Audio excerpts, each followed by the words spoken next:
Yo, it's me, Danchou, and I'm back with chapter 104, Jujutsu Kaisen. I'm sorry I have this. I've been being late when it comes to dropping out these chapter reviews. We've been on quarantine, and I ain't gonna lie, I've been consumed by playing video games. I've been getting into Persona 5. I've been playing Kingdom Hearts over again, so I apologize. Last night, I was supposed to be doing some recording for chapters 105 and also doing some other things as well, but I fell asleep. Yeah. So I apologize. I'm sorry. But here we are. Jujutsu Kaisen Chapter 104, Yuji versus Choso, and it was a doozy. It really was a doozy. But as you know, before we get into it, intro.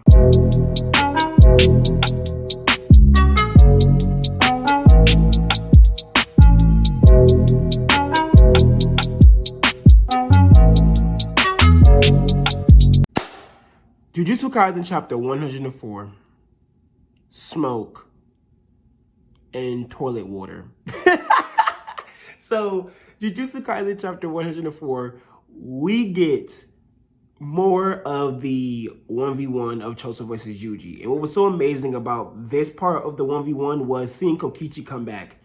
And in the beginning, Kokichi starts it off by saying, Yuji starts it off by saying, Kokichi, what are you doing here? Because he's asking what's the situation at the end of 103. And Yuji answers Kokichi answers going, I have to conserve energy. I have other things I need to do. So that right there automatically has me like, okay, Kokichi got some more clutch move things in plan, and he's already been MVP of this arc, in my personal opinion. So I'm ready to see more of what Kokichi has in store. I'm ready just to see him turn up. I think that he has to be getting some backup. I mean, that's the most logical thing in my opinion. I don't know what else he could be doing. I doubt that he's doing anything that could bring him back to life. I'm surprised he's been gone as long as he has been gone. And if he's conserving energy, does that mean he's willingly, cautiously stopping himself from speaking through the AirPods, and then he decides to speak through them? So it makes me wonder, it makes me just want to know more about that contingency plan that he had in place. It makes me want to know more about his ability and how exactly he was able to make that work and getting his consciousness to do that. It's phenomenal. I really enjoy that. I really love Gege doing that. Akutami just doing his thing with this so far. But continue on with Kokichi going and him taking the time to tell Yuji, listen, I don't know how to help you right now. I can't really tell you the weakness of this ability. And usually the weakness, closest thing to a weakness, I think that he mentioned, it would be him running out of blood. It would be a combo running out of blood. But Chosos have curse, so that's not an issue for him. He can regulate the blood with them much better. He's not going to die out from blood loss because he's a curse. So, those weaknesses aren't apparent for him. But Kokichi still found a way to input himself, still found a way to be the most useful man there at the moment. And he basically says, I got an idea, and leads Yuji into that bathroom and then taunts Choso. And the taunt was so awesome because he says to him, coward, and Choso's sitting there like, y'all, clearly you got something up. I'm not stupid. You're not going to bait me that easily. And then he goes, yeah, you're a coward, just like your brothers. And then Choso, Smoke. I'm at you niggas. forget that nigga would have beat somebody ass. He would have beat somebody ass. And he walked right into the bullshit. And I love it because that moment where he's like, he tenses up and he goes, yeah. Do you see him? He's over there. Let's go help him. he goes in, and then he turns around that corner. He thinks about how Yuji's trapped in that corner in the bathroom, like that backside. There's nowhere he could really go. And he runs around, he looks, and he's like, seeing what's going on. And then Kokichi just sitting there talking shit. He was like, yep, easy pull. You simple. You just simple. You easy to see through, like talking more shit. And just like, if you want to shut the fuck up, compress that blood, ping, take out that AirPod. So now you don't have an AirPod. That's another AirPod gone. Kokichi has one AirPod left, people. One AirPod left. So that's gone. But explosion. all the water and stuff come up. And that was really cool because then it goes into that explanation that Kokichi gave of how the water will, you know, mess up because there's not much congelation of blood, you know, in the blood, the water is going to mess up him being able to do his technique. You know, I'm not a science guy like Bill Nye, so I can't break down to you again without verbatim reading what it said. But I can't remember straight off the top of my head repeating verbatim what was said. But yeah, basically messes up Choso's ability to be able to use outer blood, you know, moves and stuff like that. Notice the keyword was outer. He still was able to harden blood within himself, which is so awesome to me because that means like if you're cut, like I'm wondering like if is he even able to get cut because of that? Like how much harder is that making his skin, or how much harder is that making his, you know, body, or you know, stuff like that. If you was to cut him and he was like to bleed, does the blood come out hardened that he can maybe hit you? I don't know. Like, and maybe it'll soften once it comes out because it was hit by the water, you know, stuff like that was really interesting to me. But none of that matters because Choso go, oh, smoke. Yuji go, Yuji, you should sit there. Yeah, you on my turf now. Ready for smoke, bro. Just ready for smoke. And they just go at it. Like, they go into the headbutt. I mean, like, I wish, like, the choreography is just amazing. And I love how Akutami is able to do such well-done choreography and is able to just keep the art look very unique, and that still that sketch-style art still let you know it's Jujutsu Kaisen, and then giving you that seamless choreography that just makes you feel like you know every single little move that's going on. And that panel where they panned out in the bathroom, I mean, God, it just felt so movie-like. It really felt like I was watching a movie.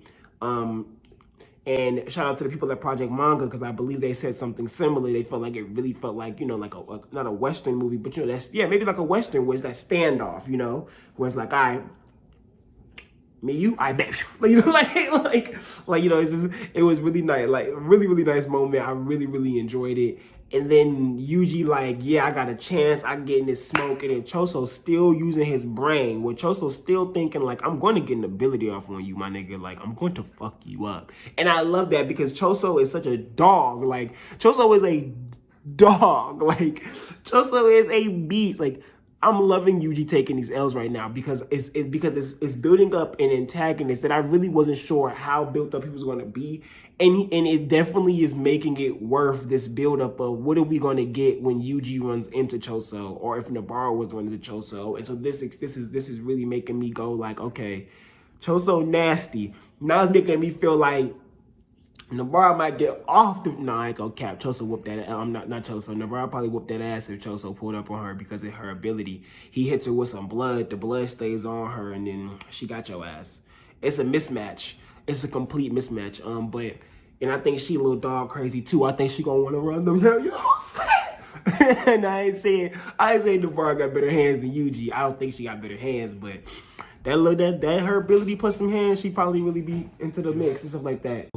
When it comes to Nobara, I definitely think she had a good chance of going against Choso if she was being in that situation. But yeah, other than that, I think this interaction has been great. This whole fight between Yuji and Choso has been amazing. I've enjoyed every moment. That him conjugating that blood and then just like the condensing it and shooting it in his liver, like.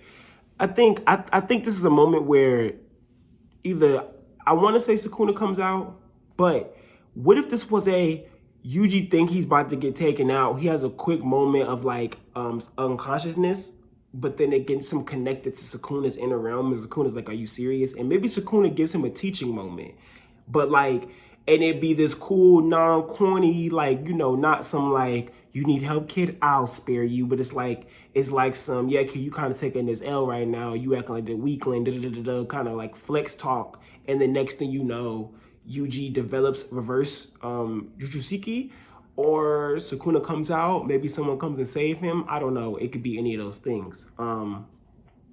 It just gets me really excited to see how Akutami is going to handle that, how Akutami is going to do it. And like I said, I want to see what Kokichi is doing. Yuji getting pierced in his liver, I think is a huge thing.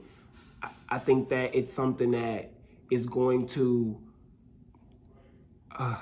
I'm hoping it leads to him developing more Jutsushiki. I'm hoping it leads to him something like something boom, like bling, like giving him something great, popping something up, you know, making him feel not feel like he's really learning in the middle of these fights, middle of these battles. But other than that, for this chapter, I don't have much. I don't really have much I want to dive into. I don't have any tangents I want to hop off on.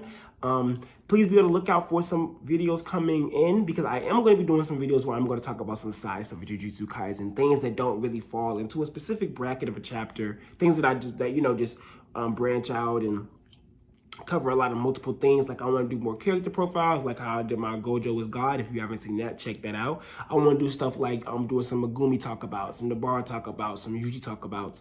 But I want to wait until I see more of these characters this arc, because I think this arc is going to define where these characters go from the rest of the story. But, you know, I digress. I don't want to talk too much. I don't want to make this video too long. I want to keep it sweet, concise, really straight to the point, you guys. And so please be on the lookout for chapter 105. We get that this weekend. And I appreciate you guys are coming back to the Hideout. Like I always say, if you like it, please subscribe and press that bell icon at the bottom, because I'm going to pop up. So you better pop up and hit the like button at the bottom if you also like the videos. If you don't like the videos, you can always hit the dislike button. You can always tell me how low I am in the comments. I'm probably going to like decline the comment because I review them all before they go through. But, you know, maybe I'll let it stay. It might be funny. You never know. So, so try it out, you guys. I really appreciate you guys checking in. Once again, it's me, Danchou. Thanks for coming to the Hideout, and